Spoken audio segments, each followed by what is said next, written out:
possibly the most dreaded event of the competition, the Foot March. A hike that starts at the end of day one and keeps on going. Gotta hold it down now. Drill 6 tomorrow morning. If you're not there, you will not have met the standard. Okay, both team members must cross the finish line together. Okay, if you're aided in any way or you talk to anyone other than a Foot March cadre, accept or give anything to anybody during the Foot March, you'll be disqualified. Only officials know how long the road march will be.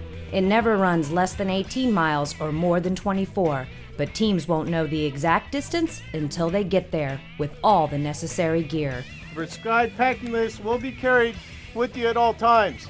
Teams will conduct a layout immediately upon the completion of Foot March. And you will receive 0 points for the entire day's day one events for any missing items. Get ready! Get set! Go! Good luck, guys!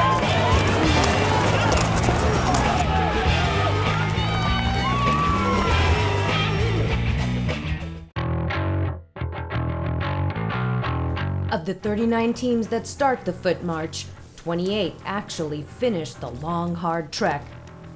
But the 7 teams with the lowest scores are cut from the rest of the competition. You can have a guy who's very physically fit, but is not mentally tough, and he cannot go as far as a kid who is not as well gifted as he doesn't have all the God-given talent, but he is hard as woodpecker lips up in his head, and he will not quit. He will not allow himself to quit, and that is I'd rather have 10 of those than 10 of the other kind of guys, because they will give everything they have for you every single time. The winners of the Foot March? Dude, my quad, we went, Team 18, McDowell and Broussard. Seconds, and it took him and I helping each other up. Team 18 also won the Pugil Stick event, but right now, these wins aren't enough to put them in one of the top 3 slots. Leading the competition overall is Team 25. In second, Team 29. And in third, Team 24. It's the start of day 2, and even hardened Rangers are feeling the effects of the competition. I think I'm feeling like you're supposed to on day 2. A little tired, a little sore, but still ready to get it on. Makes it even harder with guys like these guys right behind us, pushing us even more than we want to be pushed. So makes it tough. I'd really just staying focused on what we got to do to get it done and get it done right and quickly.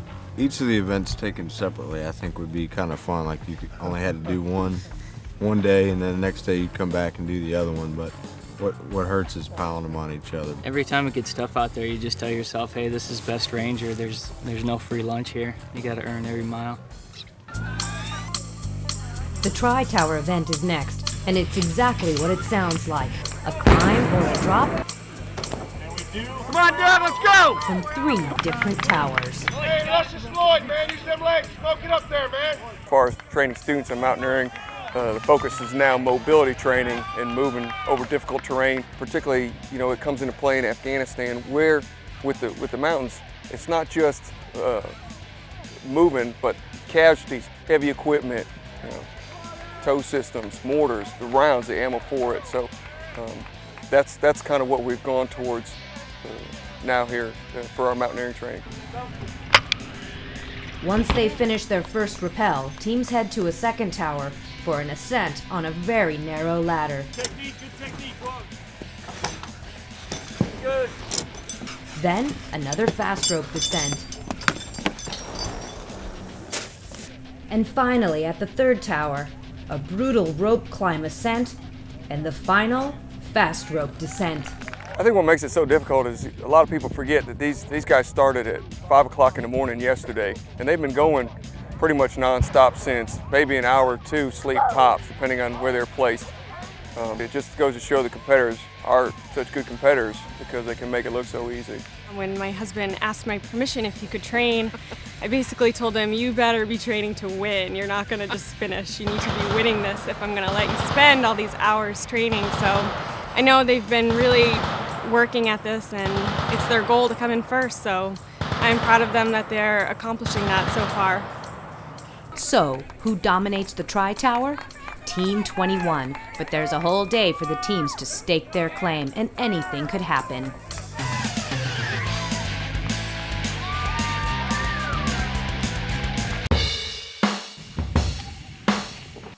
This is the grenade assault course. Each ranger is given 6 grenades to hit 4 targets, called kills in the event. They can't move on unless they make each kill. First off, we start with 25-meter throw troops in the open where they'll throw from a kneeling position. After that first engagement, they must high crawl over to the second position, which is a 15-meter throw to the trench. And then once they get a kill there, they're going to simply 3 to 5 second rush, executing a combat roll in there, and finish up their rush moving to the bunker. They'll engage the bunker, and then once they get a kill there, they're going to simply rush up to the wall and engage the window, which is 15 meters out. Kill. That's what I'm talking about. Thanks. In between the Day 2 events at Todd Field, competitors rest whenever they can. They even get to mingle with family and friends. The father and son team gets close attention from Ashley Greenway. Well, and it's different watching my husband and watching my son. There really is a difference because they grow up. You try and protect them and keep them from getting hurt, and you don't want them to fail. You do all you can to help them. And so sometimes I do seem to worry more about my son, and I enjoy watching my husband do it. And I don't have the same motherly concerns as I did with Brandon. The Greenways, who have done well, started Day 2 in 7th and now head to the weapons assembly event. The goggles are blacked out and the competitors have 7 minutes to take their weapon apart and put it back together without seeing a thing. The fastest time wins the event. They don't win, but Ashley Greenway isn't worried. I think they look so cute out there.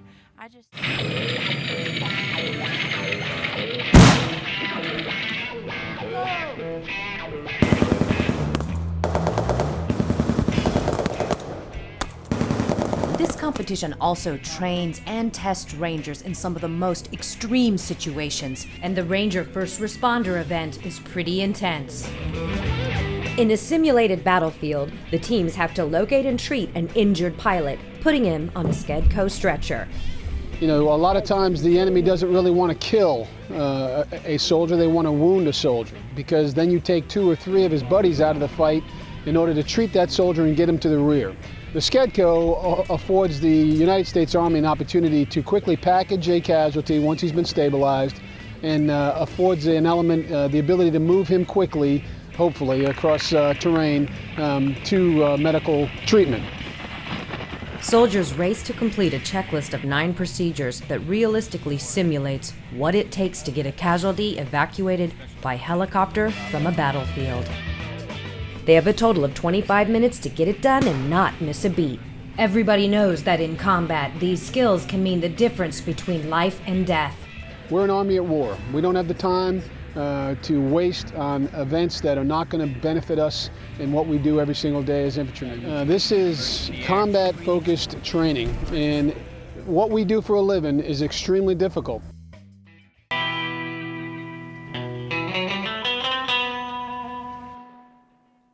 There's no rest for these Rangers. A stress shoot is next. This one starts with carrying all 180 pounds of a dummy known as Ranger Randy without a Skedco as they run to take their shots.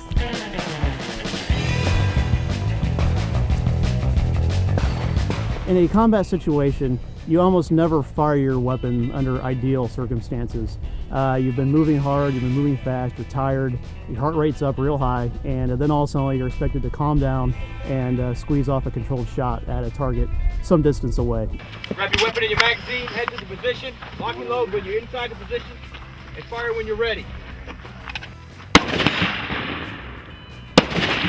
To add to the challenge, soldiers are given a limited amount of ammunition. So once it's gone, they're out, no matter how many targets are left standing. Make it up on the 45, you got it. The fastest time wins this event, and time is added on for each target missed.